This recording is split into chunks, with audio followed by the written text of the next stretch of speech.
Praise the Lord everyone. आप सब कैसे हैं? मैं विश्वास करती हूँ कि आप सब अच्छे होंगे, खुश होंगे। आज मैं आपके लिए दानियल की कहानी के सेकंड पार्ट को लेकर आई हूँ। तो चलिए दानियल की पुस्तक से हम इस कहानी को सुनते हैं। बेबीलोन के राजा नबूकदनेस्सर ने सोने की एक मूरत बनवाई और उस मूरत को बेबीलोन के प्रांत के एक दूरा नामक मैदान में खड़ा कराया और राजा ने सारे अधिकारियों को उनकी प्रतिष्ठा में इकट्ठा किया और आज्ञा दी कि देश देश जाति जाति भिन्न भिन्न भाषा बोलने वाले सभी लोगों को मेरी यह आज्ञा सुनाई जाए कि जिस समय तुम नरसिंह की आवाज़ सुनो तो उसी समय गिरकर राजा की खड़ी कराई हुई सोने की मूरत को दंडवत करो। अगर ऐसा न करोगे तो उसी समय धधकते हुए भट्टे के बीच में डाल दिए जाओगे।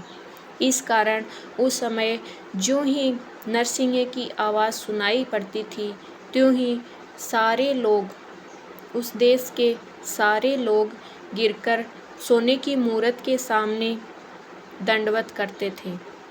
तो उसी समय कई कसदी पुरुष राजा के पास यहूदियों की चुगली करने गए और वे राजा से कहने लगे कि हे राजा, तूने तो यह आज्ञा दी थी कि जो मनुष्य नरसिंह की आवाज़ सुनकर सोने की मूरत के सामने दंडवत नहीं करेंगे तो वह धधकते हुए भट्टे के बीच में डाल दिए जाएंगे।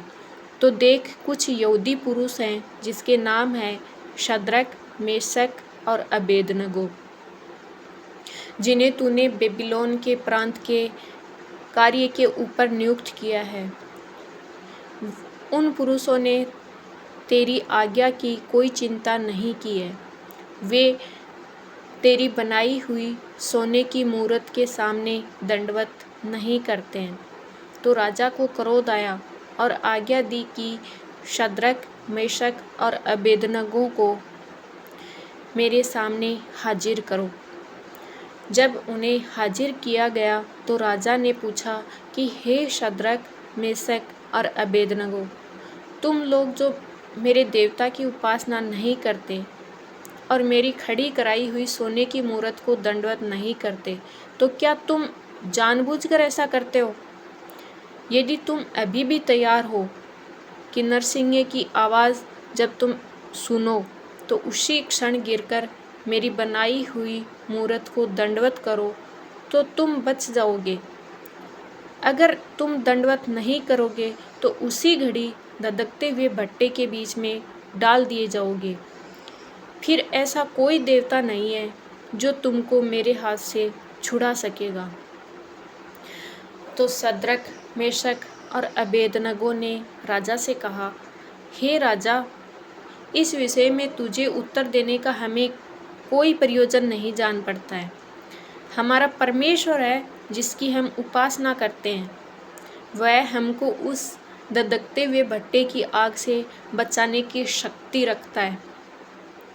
तो देखो, यहाँ पर इन तीनों को अपने परमेश्वर पर कितना भरोसा था, वो कितना भरोसा करते थे और कहते हैं कि हे राजा, वह हमें तेरे हाथ से भी छुड़ा सकता है, परंतु यदि नहीं भी छुड़ाया तो हे राजा, तुझे मालूम हो कि हम लोग तेरे देवता की उपासना नहीं करेंगे और न तेरी खड़ी कराई हुई सोने की मूरत को दंडवत करेंगे।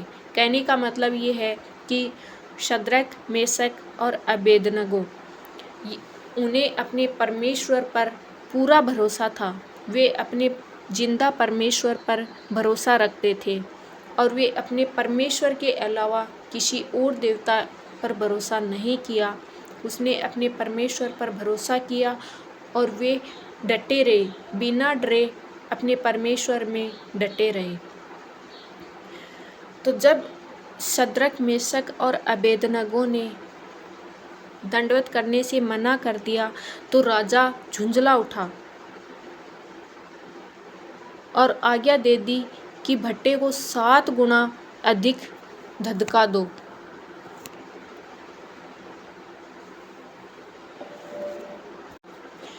फिर अपनी सेना के कई बलवान पुरुषों को उसने आज्ञा दी कि शद्रक, मेशक और अबेदनगो को बांधकर उन्हें धधकते हुए भट्टे में डाल दो।